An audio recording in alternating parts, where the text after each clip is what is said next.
Hello everyone. So I've got this sacred padlock in the core, in vise, and the core. Look at this. Look at this slop. It's up and down and left and right, and it's working to this lock's advantage because I did a video earlier. I spent like 4 minutes talking about the lock, 4 or 5 minutes, and I dropped tension wrenches on it. I went up to like 12 minutes trying to pick it. It was bouncing around. It's like a bad sea ride. You know, you can get nauseous. And it'll throw your pick out like a bucking horse and everything. So I had to start over. I want to start over. I was trying to do an out-of-packet pick. And I don't have it in the vise well enough. It's moving around. I'm trying to make crap out of it too. I'm getting weak. Could be that also. Alright, let's get back at picking. Stop all your excuses. We want to see results, not excuses. Yeah, so it's a nice lock. Nice and solid. It's triple chromed and all that. Ball bearing locking mechanism. I took a key out and tried it, because sometimes $15 lock, you never know. Maybe you got a defective one. Bouncing off the warding or even crunching. That's what it keeps happening with this lock here, is I keep throwing tension wrenches off into the wild blue yonder. Let's try one of these Chinese, no, it's not Chinese. I do have some Chinese Z wrenches. I lost my heavy bars Sparrows one somewhere. Well, delays like this we do not need when we're trying to pick this lock open.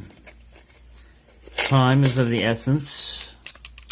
Not with speed picking or anything, but that sucker is large enough to. I don't know what you would pick with that. It is a weird one. It's kind of weird. Weird and long Z. I don't know if he'll lock up the core that way. He may not. I'll try it. It's odd. I'll use my thumb as leverage. Tension, Try that. Who knows? What an odd, strange person.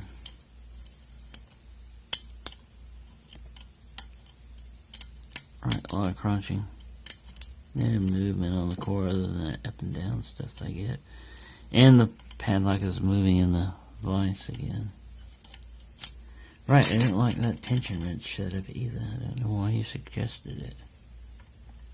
Try it up here. Way out there. There's another trapezoid defect. If I get it open without dropping it, I'll be surprised. Very surprised.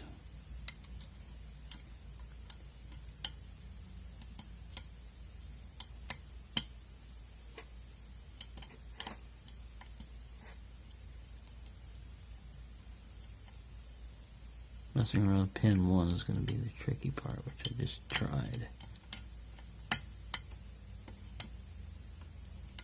Oh, pretty tough little lock.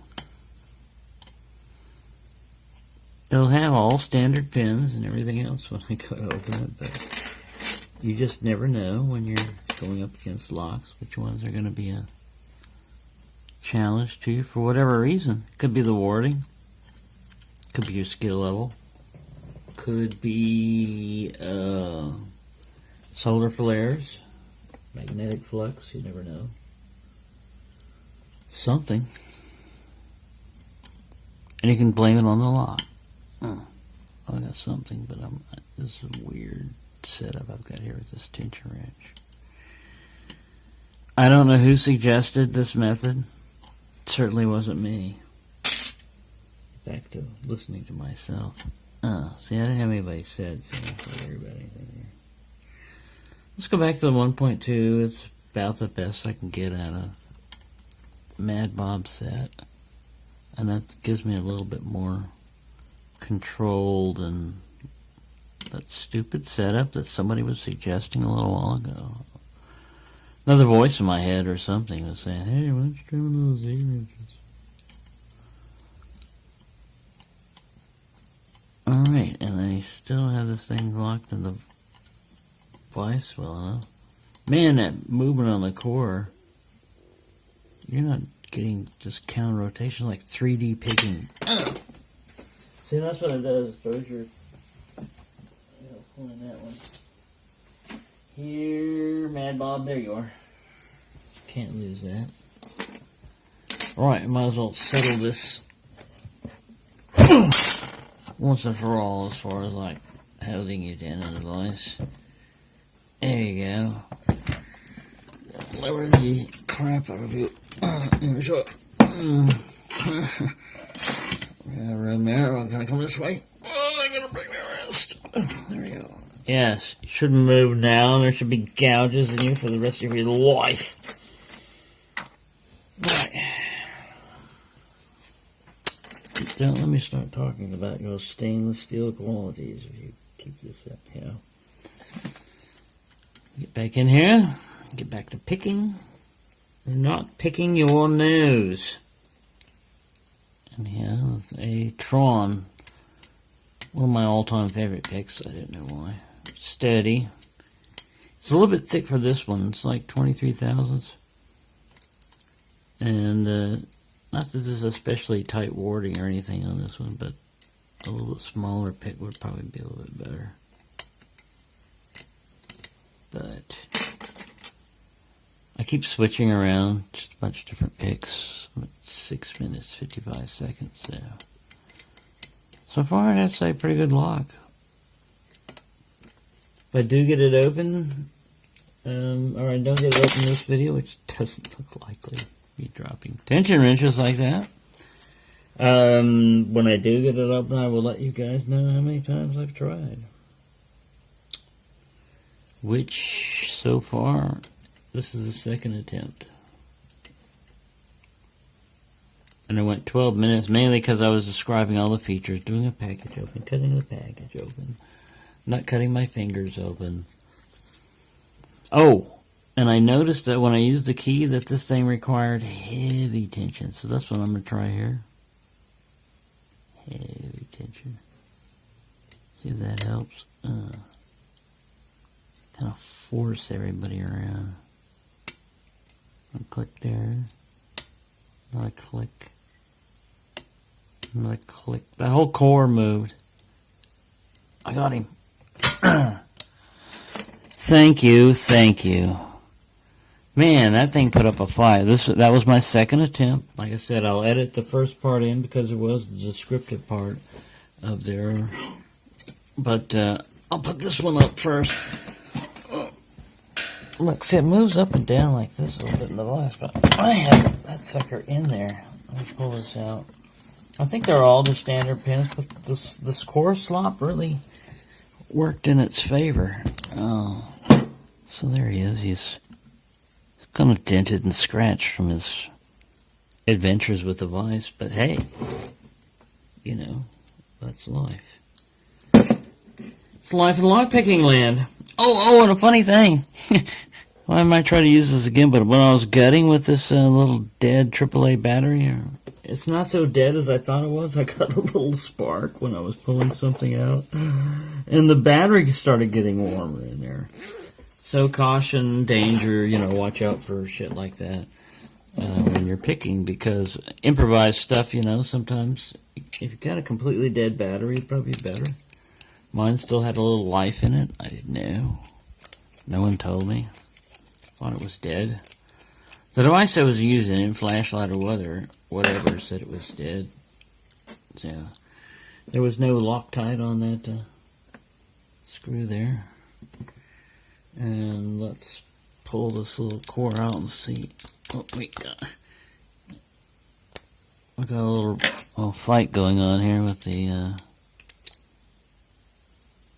anti-bypass plate. Right. I'm going to use somebody on him with a straight edge, like a straight edge screw screwdriver. I'm not going to use a pick. Oh, no better. Usually this thing just fall right out. There's a little pin that it levers in here, and then the screw holds this end over here. And I've got another smaller screwdriver. Maybe the shaft on that one is small enough I can lever him in here. Get him out. Oh, come on. What the hay? What the hay? Oh, there we go. I had to pry the crap out of it. Probably some of that chrome plating. Extra chrome plating resistance. Alright. And there we have our core. And let's pull this guy out. Yes, he's got a C-clip on him on the back. Very good. And I don't see any anti-bypass thing in there, so I think you can bypass this. If you had the need to bypass it. Right, so let's stick a key back in here. And get a C-clip remover. Get all this crap out of my way. And who suggested Z-wrenches again? Zed. Who came up with that idea, Zed? Well, maybe those are good on dimple pick and stuff, but they weren't good the way I was trying to use them. Put it that way. Don't blame the tools when it's probably the person using them. Alright. So let's get our super duper C-clip remover. It's super, and it's duper. See if I'm in focus here or not. Probably not. Get over here. Fight with these C-clips. On some locks, the C-clip is the most difficult part of the lock. Getting these suckers off is the most challenging. Because they like to put up a fight. They like to almost get off. I'll start growling like an animal in it.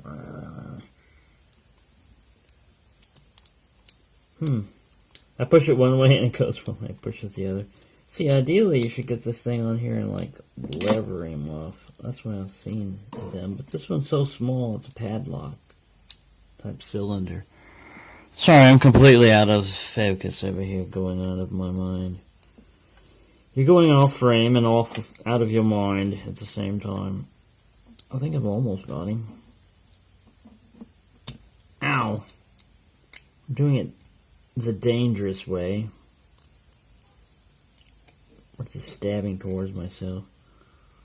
Right, you're gonna get me pissed. I'm gonna try those weird little, yes, these guys right here. To get with the thing. Because I think I could lever this guy off if I figure this out right. If I got my angles and tangents down right.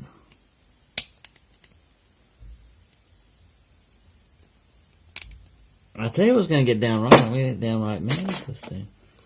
Sorry, gouging my fingers. You will come off. You will come off.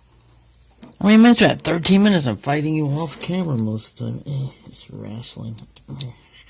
It's the battle of the C-clip, and the C-clip is winning. Damn stinking lock. I would have rather had that stupid thing like in that Centurion lock, or at least I could get a pick in here. Oh, it's got something. Something, you know. Called it names. Your mother was a Centurion. The Roman legions.